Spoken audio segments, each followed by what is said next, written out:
Namaskar. I am grateful to all of you who have joined today to commemorate the 147th birth anniversary of Sardar Vallabhai Patel on National Unity Day and to pay tribute to him by highlighting his immense contribution towards India's struggle for independence, national integration, and unity. I thank the Indian Mission and the Indian Council for Cultural Relations for hosting this talk during the commemoration of the 75th anniversary of India's independence. Sardar Patel's legacy is associated with the unity and integrity of India, his crucial role in integrating the princely states and in furthering national unity in the aftermath of India's independence. His negotiation skills, precision, firmness, and administrative efficiency facilitated to achieve this remarkable feat.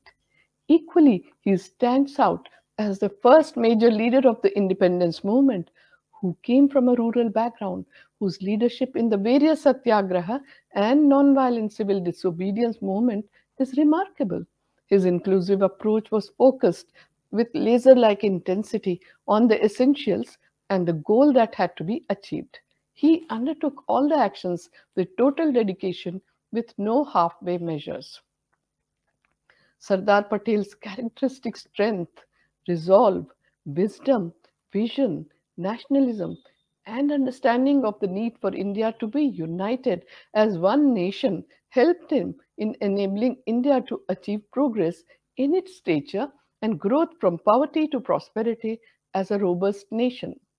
He achieved this because of his mastery of personal leadership and institutional management.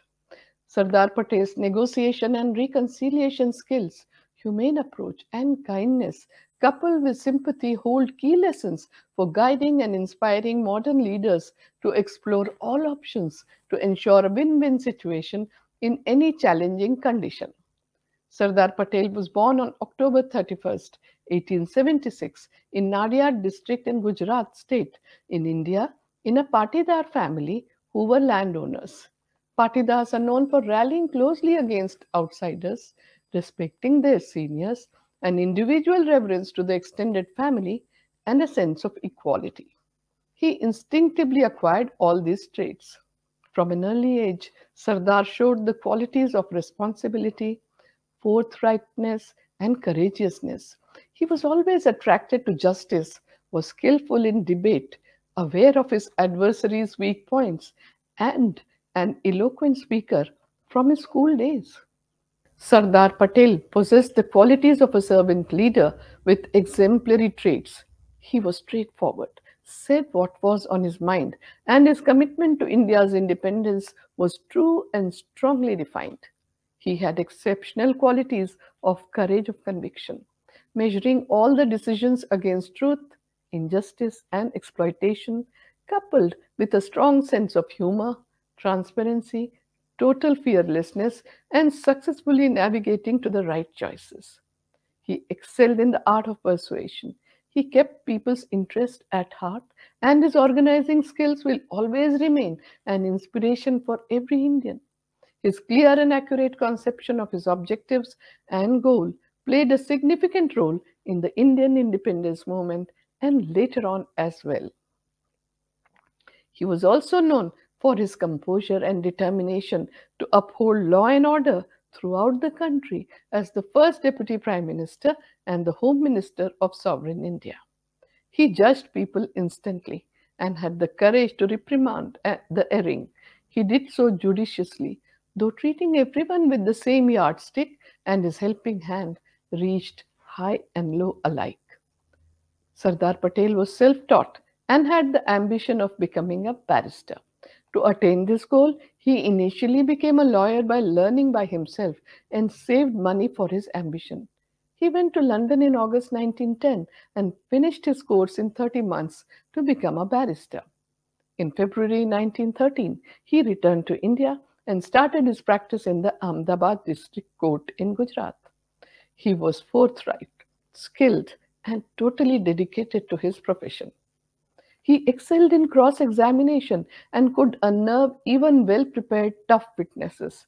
During the cases that he undertook, he indicated a meticulous understanding of facts, an accurate estimate of the opponent's points, a carefully planned defense and attack. Soon, he achieved fame as a revered barrister and was an acknowledged success in his chosen career. What mattered above all was the fearlessness with which he handled the court, something unheard of in 1913-14, before Mahatma Gandhi arrived in India from South Africa. In 1917, Sardar Patel entered the municipal politics of Ahmedabad.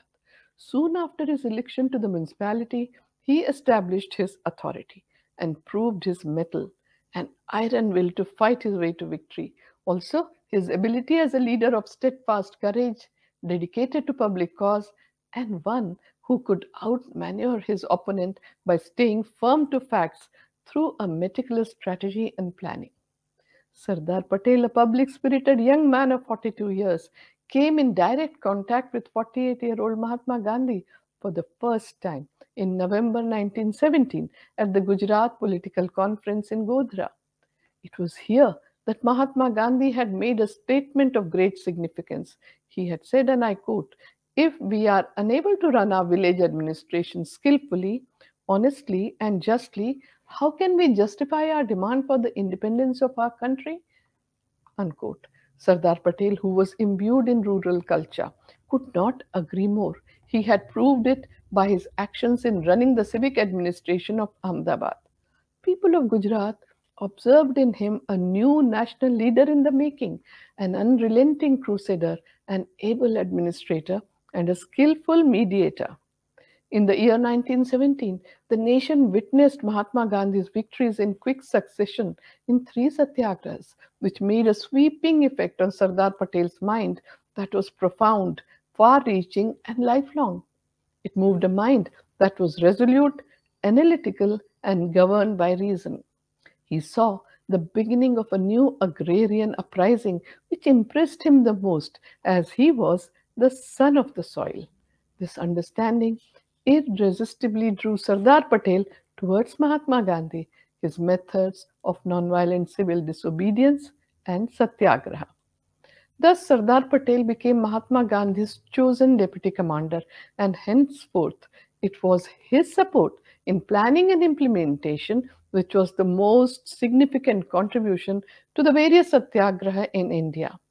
He led the Kheda Satyagraha of 1918 in Gujarat, the Flag Satyagraha in Nagpur, and the Borsad Satyagraha in Gujarat in 1923, and the Bardoli Satyagraha in 1928 in Gujarat. His substantial contribution to the Salt Satyagraha in 1930 was matchless. Sardar had understood that the authority of even the most oppressive government ultimately comes from the consent of the governed, and if the people turn their backs on the authorities, it will be powerless. These satyagrahas inspired millions of Indians to actively take part in the independence struggle. In the year 1918, some peasants from Kheda district in Gujarat state made an appeal to Sardar Patel about the unreasonable demand by the British government to pay higher and unjust land revenue which distressed and oppressed them. Their demand was for the suspension of the land revenue and getting relief from the hardships the peasants were facing. Kheda Satyagraha was the first non-cooperation civil disobedience in which Sardar Patel played a major role under Mahatma Gandhi's guidance. During this satyagraha, Sardar Patel thoroughly dedicated himself and traveled extensively in most of the villages in the Kheda district, along with Ravi Shankar Maharaj, Indulal Yagnik, Mahadev Desai, and his other associates. He minutely observed the hardships of the peasants, motivated them with moral courage, and prepared them not to pay land revenue. He was convinced that Satyagraha was the only answer to the unjust behavior and high-handedness of the British regime, which damaged the self-respect and pride of the virile peasants of the district. Motivating the peasants, Sardar Patel said, and I quote, "A state ought to be proud of a people who are strong and determined. There is nothing to be gained from the loyalty of a cowardly and cringing people. The loyalty which you get from a fearless and self-respecting people is the loyalty which a government should welcome. It is only if you are prepared to face hardship now and get the government to change its policy that you can remove the source of hardships at all times. Unquote. Sardar Patel also advised the peasants, and I quote, stick to the path that Mahatma has shown you. You should give up violence and any thought of loot or any underhand means. Instead, you should take to the path of Dharma, the path of truth and justice. Do not misuse your valor. Remain united. March forward in all humility, but fully awake to the situation you face, demanding your rights with firmness, having no fear of the village officials. Unquote. Kheda Satyagraha was outstanding for the united protest and restraint of the peasants. British officials confiscated the belonging of the peasants. Their land and subsistence was impounded. Still, a huge majority of farmers remained firmly unified in the support of Sardar Patel. The satyagraha lasted for approximately 6 months, and the result was that the demand for the land revenue for the current year and the next year were halted, and they returned all impounded property.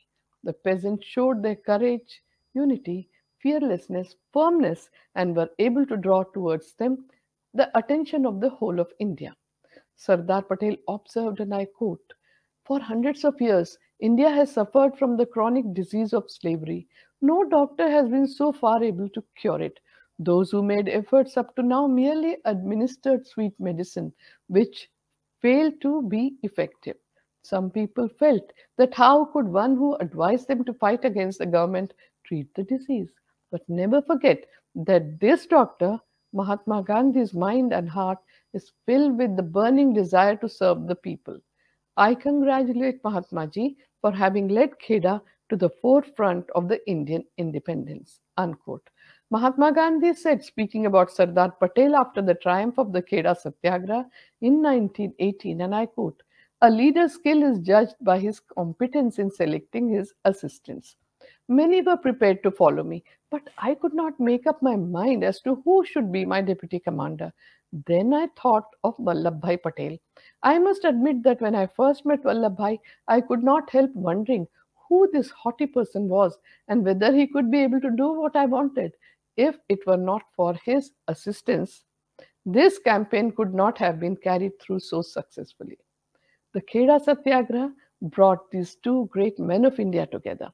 It was the beginning of Sardar Patel's public life and his active involvement in Satyagraha for India's independence.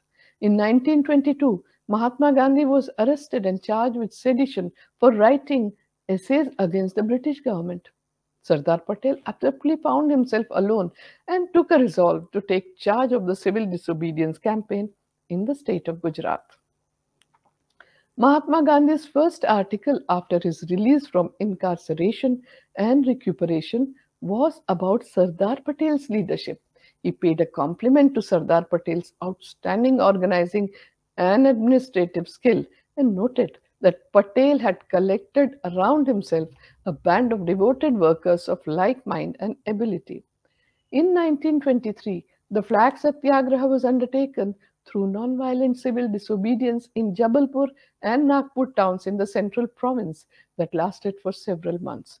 This satyagraha focused on establishing the right and liberty to hoist the nationalist flag and challenge the validity of the British rule in India. The government had proclaimed laws banning the hoisting of nationalist flags and restricting civil freedom by issuing prohibitory orders. During the civil disobedience, the leaders and people were persuaded to breach the law and hoist the flag without resisting arrest or retaliating against police brutality. The Satyagraha in Nagpur started on May 1st and continued up to August 18, 1923. Sardar Patel arrived in Nagpur to lead the Satyagraha. His first act was to plan and strategize to strengthen the Satyagraha. He started by asking the provinces to send volunteers from all sections of the society. He wanted to enroll women into the Satyagraha in the belief that that cannot fail to arouse the country.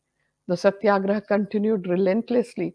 Prominent leaders and about 2,000 volunteers were imprisoned and were punished with harsh labor. Soon the government realized that Sardar Patel's leadership to carry out the flag satyagraha to a successful end was gathering impetus, and it turned into a battle of wits between Sardar Patel and the local officials. The prohibitory order by the government was to end on August 17th, and hence they wanted to resolve the issue quickly.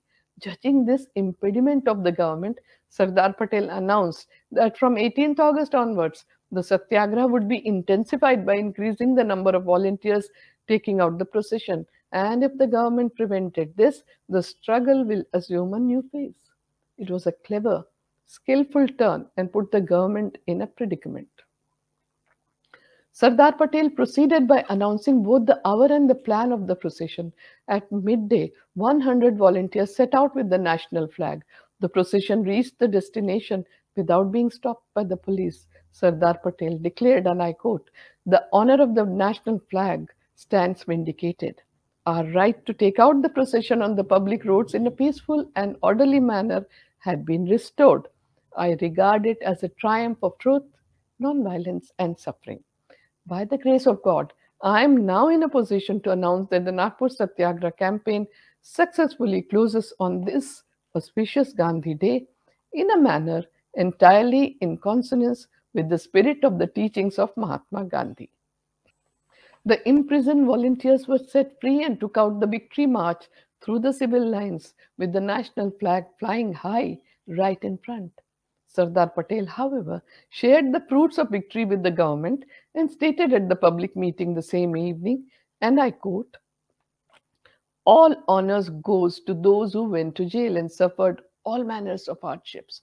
All honors go to the organizing committee of Nagpur, which showed an amazing organizing capacity and was tireless in its efforts. They all will always look back with pride upon this struggle which was fought with weapons of purity and fearlessness. It will fill the people with faith in the superiority of the weapons of truth, non-violence, and self-sacrifice." Unquote. Under the leadership of Sardar Patel, the flag satyagraha prevailed against the might of the British over a sensitive, prestigious issue, the flag.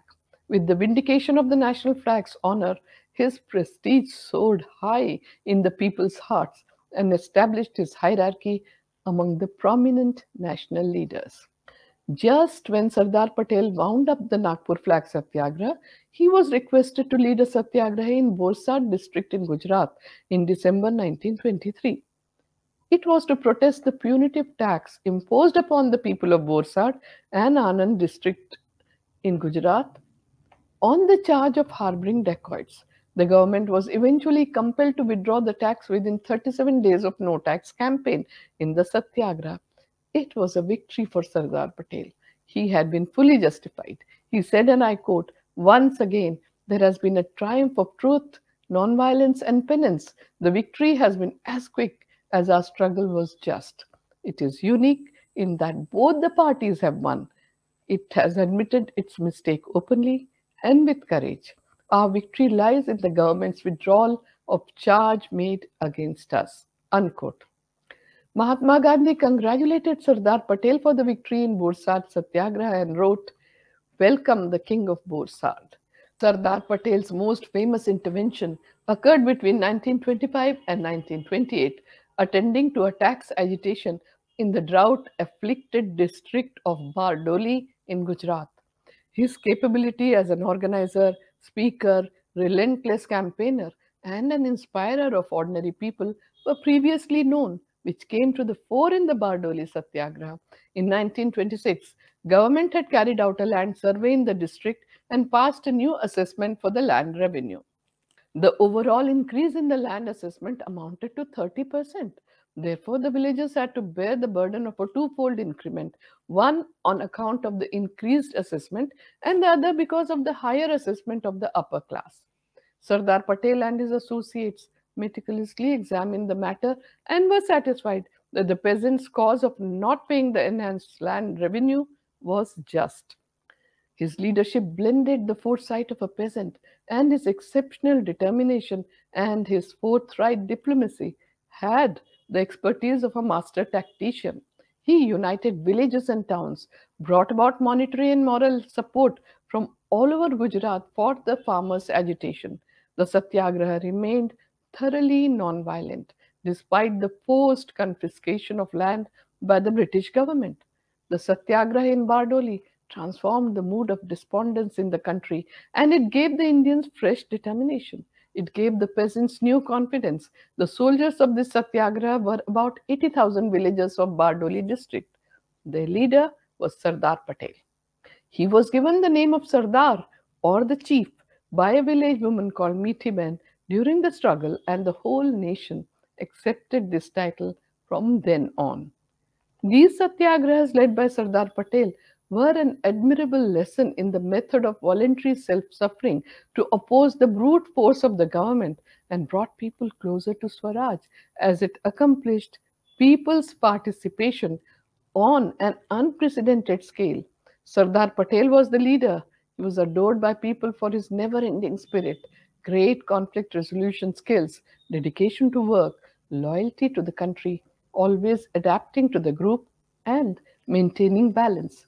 In the post independent India, Sardar Patel emerged as an astute leader and an insightful statesman, acknowledged as the Iron Man and the unifier of modern India. As a nation builder, his unrelenting efforts towards the unity of the country brought success. Sardar Patel's life is an inspiration for everyone, and the nation gratefully remembers his tremendous selfless contribution during the celebration of India's 75th anniversary of independence. I once again take this opportunity to thank the Indian Mission and the Indian Council for Cultural Relations for hosting this talk on the occasion of National Unity Day. My special thanks are to all of you who have joined me online. Namaskar.